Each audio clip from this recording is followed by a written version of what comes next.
मधु canteen में cold drink और sandwich लेने के लिए लाइन में खड़ी थी कि अचानक कंधे पर किसी का स्पर पाकर वह चौंक कर पलटी तो पीछे निखिल खड़ा मुस्कुरा रहा था। तुम? मधु के मुख से अनायास ही निकला। हाँ, मैं तुम्हारा निखिल, पर तुम यहाँ क्या कर रही हो? निखिल ने मुस्कुराते हुए प्रश्न किया। जोर से भूख लगी थी, सोचा एक सैंडविच लेकर कैब में बैठकर खाऊंगी। मधु हिचकिचाते हुए बोली, चलो मेरे साथ, कहीं बैठकर चैन से कुछ खाएंगे। निखिल ने बड़े अपनेपन से उसका हाथ पकड़कर खींचा। नहीं, मेरी कैब चली जाएगी, फिर कभी। मधु ने पीछा छुड़ाना चाहा। कैब चली भी गई तो क्या, मैं छोड़ दूंगा तुम्हें? निखिल हंसा। नहीं, आज नहीं, मैं जरा जल्दी में हूँ, माँ के साथ जरूरी काम से जाना है। मधु अपनी बारी आने पर सैंडविच और कोल्ड ड्रिंक लेते हुए बोली। उसे अचानक ही कुछ याद आ गया था। क्या समझूं मैं, अभी तक नाराज हो? निखिल ने उलाहना दिया। नाराज? इतने लंबे अंतराल के बाद तुम्हें देखकर कैसा लग रहा है? कह नहीं सकती मैं। वैसे हमारी भावनाएं भी सदा एक जैसी कहाँ रहती है, वे भी तो परिवर्तित होती रहती है। ठीक है, फिर मिलेंगे, पर इतने समय बाद तुमसे मिलकर अच्छा लगा। मधु पार्किंग में खड़ी कैब की तरफ भागी। कैब में वह आंखें मूंदे स्तब्ध बैठी रही। समझ में नहीं आया कि वह सच था या सपना। 3 वर्ष बाद निखिल कहाँ से अचानक प्रकट हो गया और ऐसा व्यवहार कर रहा था जैसे कुछ हुआ ही ना हो। हर एक घटना उसकी आंखों के सामने जीवित हो उठी थी। कितना जीजान से उसने निखिल को चाहा था। उसका पूरा जीवन आनंदमय हो गया था। उसके जीवन पर मानो निखिल का अधिकार हो गया था। कोई भी काम करने से पहले उसकी अनुमति जरूरी थी। घर बाहर सभी मानते थे कि वे दोनों एक दूसरे के लिए ही बने थे। उसने भी निखिल के साथ अपने भावी जीवन की मोहक छवि बना रखी थी। पर एक दिन अचानक उसके सपनों का महल भर भरा कर गिर गया था। उसके कॉलेज के दिनों का मित्र सरोज उसे एक पार्टी में मिल गया था। दोनों पुरानी बातों को याद करके आनंद विभोर हुए जा रहे थे। तभी निखिल वहां पहुंचा। उसकी भावभंगिमा से उसकी अप्रसन्नता साफ झलक रही थी। उसकी नाराजगी देखकर सरोज भी परेशान हो गया था। निखिल, यह सरोज है, कॉलेज में हम दोनों साथ पढ़ते थे। हड़बड़ाहट में उसके मुंह से निकला था। वह तो मैं देखते ही समझ गया था, बड़ी पुरानी घनिष्ठता रखती है। निखिल व्यंग से बोला। बात बढ़ते देखकर सरोज ने विदा ली थी, पर निखिल का क्रोध शांत नहीं हुआ था। तुम्हें सरोज से इस तरह पेश नहीं आना चाहिए था, वह न जाने क्या सोचता होगा। मधु ने अपनी अप्रसन्नता प्रकट की थी। ओह, उसकी बड़ी चिंता है तुम्हें, पर तुम्हारा मंगेतर क्या सोचेगा, इसकी चिंता न के बराबर है तुम्हें। माफ करना, अभी मंगनी हुई नहीं है हमारी, और यह भी मत भूलो कि भविष्य में होने वाली हमारी मंगनी टूट भी सकती है। मंगनी तोड़ने की धमकी देती हो? तुम क्या तोड़ोगी मंगनी? मैं ही तोड़ देता हूँ। निखिल ने उसे एक थप्पड़ जड़ दिया था। क्रोध और अपमान में मधु की आंखें छलछला आई थी। मैं भी ईंट का जवाब पत्थर से दे सकती हूँ, पर मैं व्यर्थ ही कोई तमाशा खड़ा नहीं करना चाहती। मधु पार्टी छोड़कर चली गई थी। कुछ दिनों तक दोनों में तनातनी चली थी। दोनों एक दूसरे को देखते ही मुंह फेर लेते थे। मधु प्रतीक्षा करती रही कि कभी तो निखिल उससे क्षमा मांगकर उसे मना लेगा, पर वह दिन कभी नहीं आया। फिर अचानक ही निखिल गायब हो गया। मधु ने उसे ढूंढने में दिन रात एक कर दिए, पर कुछ पता नहीं चला। दोनों ने साझा मित्र उसे दिलासा देते कि स्वयं ही लौट आएगा, पर मधु को भला वहाँ चैन था? धीरे धीरे मधु समझ गई थी निखिल केवल प्यार का दिखावा करता था। सच तो यह था कि निखिल के लिए अपने अहम के आगे किसी की भावना का कोई महत्व था ही नहीं। पर धीरे धीरे परतें खुलने लगी थी। वह अपनी नौकरी छोड़ गया था। सुना है अपने किसी मित्र के साथ मिलकर उसने कंपनी बना ली थी। लंबे समय तक वह विक्षिप्त सी रही थी। उसे न खाने पीने का होश था, न ही पहनने ओढ़ने का। यंत्रवत वह ऑफिस जाती और लौटकर अपनी ही दुनिया में खो जाती। उसके परिवार ने संभाल लिया था उसे। कब तक उसका नाम लेकर रोती रहेगी? बेटे, जीवन के संघर्ष के लिए स्वयं को तैयार कर। यहाँ कोई किसी का नहीं होता। सभी संबंध स्वार्थ पर आधारित हैं। उसकी माँ शारदा गहरी सांस लेकर बोलती थी। मैं तो कहता हूँ कि अच्छा ही हुआ जो स्वयं ही भाग गया, वरना तेरा जीवन दुखमय बना देता। पापा अपने चिर परिचित अंदाज में बोले थे। जी पापा। वह केवल स्वीकृति में सिर हिलाने के अतिरिक्त कुछ नहीं बोल पाई थी। तो ठीक है, तुमने अपने मन की करके देख ली, एक बार हमारी बात मान कर दो, देख लो। तुम्हारे सपनों का राजकुमार लाकर सामने खड़ा कर देंगे हम। उसकी आवश्यकता नहीं है पापा, मुझे शादी की कोई जल्दी भी नहीं है। कोई अपनी पसंद का मिल गया तो ठीक है, वरना मैं जैसी हूँ ठीक हूँ। सुना तुमने, यह है इसका इरादा। अरे समझाओ इसे, हम सदा नहीं बैठे रहेंगे। उसकी माँ शारदा बदहास सी बोली। माँ, इतना परेशान होने की आवश्यकता नहीं है। मेरे घर आते ही आप दोनों एक ही राग लेकर बैठ जाते हो। मैं तो सोचती हूँ कहीं और जाकर रहने लगूँ। बस यही कमी रह गई है, रिश्तेदारी में सब मजाक उड़ाते हैं, पर तुम इसकी चिंता क्यों करने लगी? माँ रो पड़ी थी। माँ, क्यों बात का बतंगड़ बनाती हो? जीवन में समस्याएं आती रहती हैं, समय आने पर उनका हल भी निकल जाता है। मधु ने धीरज बंधाया। पता नहीं हमारी समस्या का हल कब निकलेगा। मुझे तो लगता है तुम्हें उच्च शिक्षा दिलाकर हमने गलती कर दी। तुम्हारी बड़ी बहनों ममता और मनोरमा के विवाह इतनी सरलता से हो गए, पर तुम्हारे लिए हमें नाको चने चबाने पड़ रहे हैं। मनोरमा कल ही आई थी। तुम ऑफिस में थी, इसीलिए मुझसे ही बात करके चली गई। उसका देवर पारस इंग्लैंड से लौट आया है। अर्थशास्त्र में पीएचडी करके किसी बैंक में बड़ा अफसर बन गया है। तुम्हारे बारे में पूछताछ कर रहा था। तुम कहो तो बात चलाएं उससे। पारस? मधु चौंक गई थी। क्या कर कह रही हो माँ? मनोरमा दीदी ने ही तो इस बात का सबको अधिक विरोध किया था। कहती थी कि एक ही घर में दो बहनों का विवाह ठीक नहीं लगता, बाद में समस्या हो सकती है। अब तो इस बात को 4 वर्ष होने को आए, अब अचानक उनके विचार कैसे बदल गए? अचानक मधु को पुरानी एक बात याद आ गई थी। अब बात दूसरी है मनोरमा की सास की रुचि है इस विवाह में। कहती हैं दोनों बहनों के एक घर में आने से भाइयों में प्यार बना रहेगा। अजीब बात है। मेरे विवाह के लिए सबके अपने अपने कारण हैं। मुझे तो समझ में नहीं आता कि क्या कहूँ। मधु ने व्यंग्य किया। होता है, ऐसा ही होता है, सब अपने फायदे की सोचते हैं, पर मैं तो केवल तेरे लाभ की बात सोच रही हूँ। जाना पहचाना परिवार भी है, और पारस के स्वभाव से तो हम सब परिचित हैं। वह जहाँ पहुँच जाता बाहर आ जाती है। तुझे खूब रखेगा। माँ किसी प्रकार अपनी बेटी को राजी करने में जुटी थी। नहीं माँ, मैंने तो हथियार डाल दिए हैं। सच पूछो तो मेरी विवाह में रुचि नहीं रही है। मधु आहत स्वर में बोली। सच तो यह था कि प्रेम के नाम पर मुझे धोखा मिला था। तेरी रुचि नहीं है तो न सही, मेरे लिए हाँ कर दे। तू नहीं जानती तेरी सुखी गृहस्थी देखने के लिए मेरी कितनी तमन्ना है। वैसे भी मेरी तबीयत ठीक नहीं रहती। तेरा विवाह के लिए बिना इस दुनिया से जाना नहीं चाहती। माँ दयनीय स्वर में बोली तो मधु हंस पड़ी। क्या कह रही हो माँ? मैं अपने किसी कार्य से तुम्हें दुखी नहीं करना चाहती, पर कुछ भी निर्णय लेने से पहले मैं पारस से अवश्य मिलना चाहूंगी। मधु अनबने मन भाव से बोली। माँ के गठिया से अकड़े हाथ पैर में नई जान आ गई थी। सीधे मनोरमा के ससुराल जा पहुंची। मनोरमा की सास की आंखों में उन्हें देखते ही चमक आ गई थी। मैंने तो मनोरमा के हाथों संदेशा भेजाया था। बहुत दिनों बाद पारस ने अपने मन की बात बताई। मैं तो सुनकर हैरान रह गई। मनोरमा से पूछा तो उसने ही बताया कि पारस तो सदा से मधु का दीवाना था, पर मनोरमा को लगा कि एक ही परिवार में दोनों बहनों का विवाह ठीक नहीं लगता।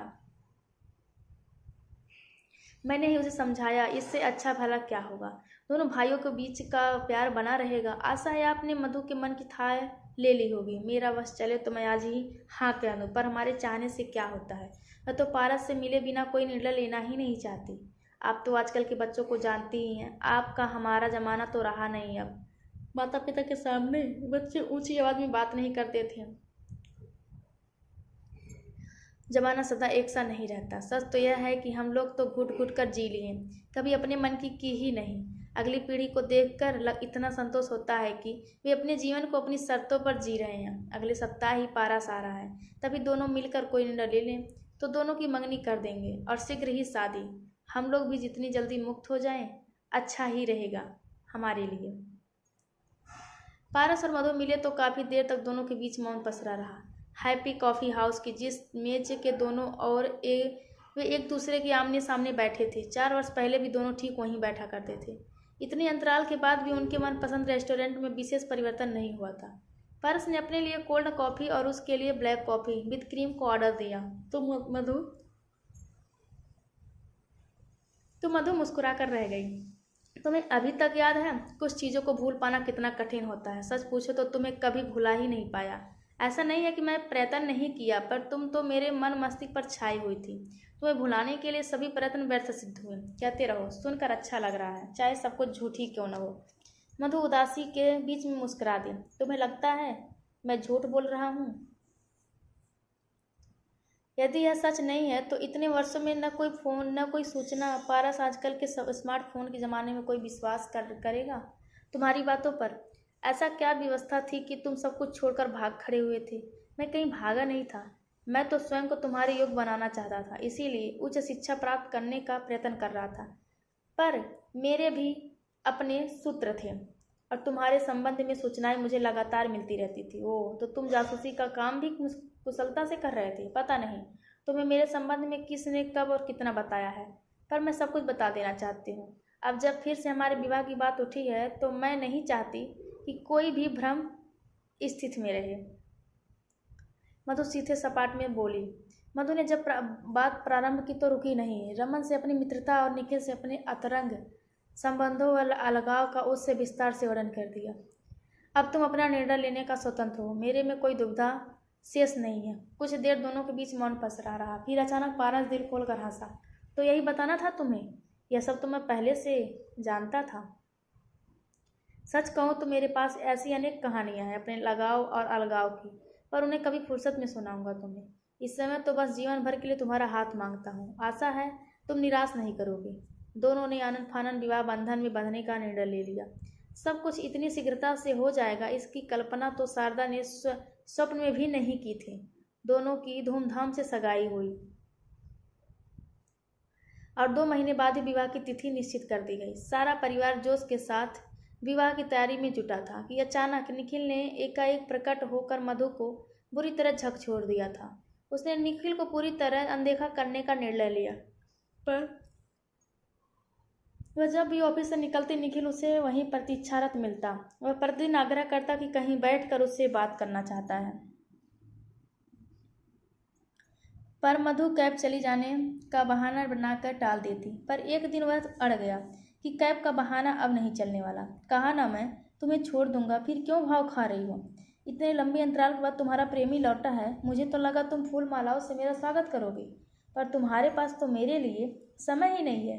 किस प्रेमी की बात कर रहे हो तुम? प्रेम का अर्थ भी समझते हो? मुझे कोई रुचि नहीं है तुम में। मेरी मंगनी हो चुकी है और अगले माह मेरी शादी में है।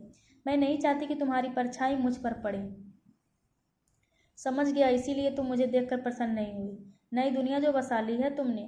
तुम तो 7 जन्मों तक मेरी प्रतीक्षा करने वाली थी, पर तुम तो 7 वर्षों तक भी मेरी प्रतीक्षा नहीं कर सकी। सुनो मधु, कहीं चलकर बैठते हैं। मुझे तुमसे ढेर सारी बातें करनी है, अपने बारे में, तुम्हारे बारे में, अपने भविष्य के बारे में। पता नहीं निखिल तुम क्या कहना चाह रहे हो। मुझे नहीं याद कि मैंने तुम्हारी प्रतीक्षा करने का आश्वासन दिया था। आज मुझे माँ के साथ शॉपिंग करनी है। वैसे भी मैं इतनी व्यस्त हूँ कि कब दिन होता है कब रात पता ही नहीं चलता। मधु ने अपनी जान छुड़ानी चाहिए। जब तक निखिल कुछ सोच पाता, मधु कैब में बैठकर उड़न छू हो गई थी। क्या हुआ? बदहवासी मधु को कैब में प्रवेश करते देख सहयात्रियों ने प्रश्न किया। पूछो मत, किस दुविधा में फंस गई हूँ मैं। मेरा पुराना मित्र निखिल लौट आया है। रोज यहाँ खड़े होकर कहीं चलकर बैठने की जिद करता है। मैं बहुत डर गई हूँ। तुम ही बताओ, कोई 3 वर्षों के लिए गायब हो जाए और अचानक लौट आए तो उस पर कैसे भरोसा किया जा सकता है? समझा, ये वही महाशय है ना जिन्होंने पार्टी में सबके सामने तुम्हें थप्पड़ मारा था?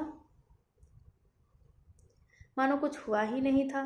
मधु की आंखें डबडबा आई थी, गला भर्रा गया था। तुमसे वह चाहता क्या है? अरविंद ने फिर प्रश्न किया। कैब में बैठे सभी सहकर्मियों के कान ही कान उग गए। पता नहीं, पर अब मुझे डर सा लगने लगा है। पता नहीं कब क्या कर बैठे, पता नहीं ऐसा मेरे साथ ही क्यों होता है। मधु की बात सुनकर सभी सहकर्मियों में सरसरी सी फैल गई। थोड़ी देर विचार विमर्श चलता रहा। मधु, तुम्हारा डर अकारण नहीं है। ऐसे पागल प्रेमियों से बचकर रहना चाहिए। पता नहीं कब क्या कर बैठे। सब ने समवेत स्वर में अपना डर प्रकट किया। मेरे विचार से तो मधु को इन महाशय से मिल लेना चाहिए। अरविंद, जो अब तक सोच विचार की मुद्रा में बैठा था, गंभीर स्वर में बोला। अरविंद, तुम ऐसा कैसे कर सकते हो? बेचारी को शेर की मांद में जाने को बोल रहे हो? मधु की सहेली सीमा बोली। यह मत भूलो कि 3 वर्षों तक मधु स्वेच्छा से निखिल से प्रेम की पींगे पढ़ाती रही है। मैं तो केवल यह कह रहा हूँ, विवाह से पहले ही इस पचड़े को सुलझाने के लिए निखिल से मिलना आवश्यक है। कब तक डर कर दूर भागती रहेगी? फिर यह पता लगाना भी तो आवश्यक है कि निखिल बाबू इतने वर्षों तक थे कहाँ। उसे साफ शब्दों में बता दो कि तुम्हारी शादी होने वाली है और वह तुम्हारे रास्ते से हट जाए। मैंने उसे पहले दिन ही बता दिया था, ताकि वह यह न समझे कि मैं उसकी राह में पलके बिछाए बैठी हूँ। मधु सिसक उठी थी। मैं तो कहती हूँ सारी बातें पारस को बता दें। जो करना है दोनों मिलकर करेंगे तो उसका असर अलग ही होगा। सीमा बोली तो सभी ने स्वीकृति में सिर हिलाकर उसका समर्थन किया। मधु को भी उसकी बात जच गई थी। उसने घर पहुंचते ही पारस को फ़ोन किया, क्या बात है, आज अचानक हमारी याद कैसे आ गई? पारस हंसा, याद तो उसकी आती है जिसे कभी भुलाया हो। तुम्हारी याद तो साय की तरह सदा मेरे साथ रहती है, पर आज मैंने बड़ी गंभीर बात बताने के लिए फ़ोन किया है। मधु चिंतित स्वर में बोली, अच्छा तो कह डालो ना, किसने मना किया है? निखिल लौट आया है? मधु ने मानो किसी बड़े रहस्य पर से पर्दा हटाया। कौन निखिल? तुम्हारा वो पूर्व प्रेमी? हाँ वही। तो क्या अपना पत्ता कट गया? पारस हंसा, कैसी बातें करते हो? यह क्या गुड्डे गुड़िया का खेल है? हमारी मंगनी हो चुकी है। वैसे भी मुझे उसमें कोई रुचि नहीं है। यूं ही मजाक कर रहा था, आगे बोलो। मैं जब ऑफिस से निकलती हूँ तो रोक कर खड़ा हो जाता है, कहता है कि कहीं बैठकर बातें करते हैं। मैं कैब चली जाने की बात कर टालती हूँ, पर अब उससे डर लगने लगा है। पर इसमें डरने की क्या बात है? निखिल से मिलकर बता दो कि तुम्हारी मंगनी हो चुकी है, 2 महीने बाद विवाह होने वाला है, बस स्वयं समझ जाएगा। वही तो समस्या है, वह बात बात पर हिंसा को उठता है। कह रहा था मुझे उसकी प्रतीक्षा करनी चाहिए थी। तुम 2 दिन की छुट्टी लेकर आओ, हम दोनों साथ ही मिल लेंगे निखिल से। मधु ने अन्य की, यह कौन सी बड़ी बात है?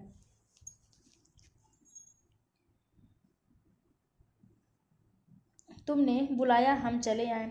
मैं तुमसे मिलने आ रहा हूँ। मैं निखिल जैसे लोगों की परवाह नहीं करता, पर तुम डरी हुई हो तो हम दोनों साथ में उससे मिल लेंगे और सारी स्थिति साफ कर देंगे, पारस अपने चिर परिचित अंदाज में बोला। मधु पारस से बात करके आश्वस्त हो गई। वैसे भी उसने पारस को अपने बारे में सब कुछ बता दिया था, जिससे विवाह के बाद उसे किसी अशोभनीय स्थिति का सामना न करना पड़े। मधु और पारस पहले से निश्चित समय पर रविवार को निखिल से मिलने पहुंचे। कॉफ़ी हाउस में दोनों पक्ष एक दूसरे के सामने बैठे दूसरे पक्ष से बोलने की प्रतीक्षा कर रहे थे। अब मधु से विचार विमर्श करना चाहते थे। आखिरकार पारस ने ही मौन तोड़ा। आपको मधु ने बताया ही होगा कि हम दोनों की मंगनी हो चुकी है और शीघ्र ही हम विवाह के बंधन में बंधने वाले हैं। पारस ने समझाया, मंगनी होने का मतलब यह तो नहीं है कि मधु आपकी गुलाम हो गई है और आप अपनी इच्छा से वह अपने पुराने मित्रों से भी नहीं मिल सकती। यह निर्णय पारस का नहीं, मेरा है। मैंने ही पारस से अपने साथ आने को कहा था, उत्तर मधु ने दिया। समझा, अब तुम्हें मुझसे अकेले मिलने में डर भी लगने लगा है। मुझे तो आश्चर्य होता है कि तुम जैसी तेज तर्रार लड़की इस बुद्धू के झांसे में आ कैसे गई। सुनिए महोदय, जो भी नाम है आपका, मैं लौट आया हूँ। मधु को आपने जो भी सब्ज बाग दिखाए हो, पर मैं उसे अच्छी तरह जानता हूँ। वह तुम्हारे साथ कभी खुश नहीं रह सकती। वैसे भी अभी मंगनी हुई हो तो कौन सा विवाह हो गया है, भूल जाओ इसे। कभी अपनी शक्ल देखी है आईने में? चले हैं मधु से विवाह करने। निखिल का अहंकारी स्वर देर तक हवा में तैरता रहा। एक शब्द भी और बोला निखिल तो मैंने जाने क्या कर बैठूं। तुम पारस का ही नहीं मेरा भी अपमान कर रहे हो। मधु भड़क पड़ी। मेरी बात भी ध्यान से सुनिए निखिल बाबू, पता नहीं आप स्वयं को कामदेव का अवतार समझते हैं या कुछ और, पर भविष्य में मधु की राह में रोए अटकाए तो मुझे से बुरा कोई नहीं होगा। चलो मधु, यह इस योग्य ही नहीं है कि इससे कोई वार्तालाप किया जा सके। पारस उठ खड़ा हुआ। पलक झपकते ही दोनों निखिल की आंखों से ओझल हो गए। देर से ही सही निखिल की समझ में आने लगा था कि अपना सबसे बड़ा शत्रु स्वयं ही था। बाहर निकलते ही मधु ने पारस का हाथ कसकर थाम लिया। उसे पूरा विश्वास हो गया था कि उसने पारस को परखने में कोई भूल नहीं की थी। धन्यवाद।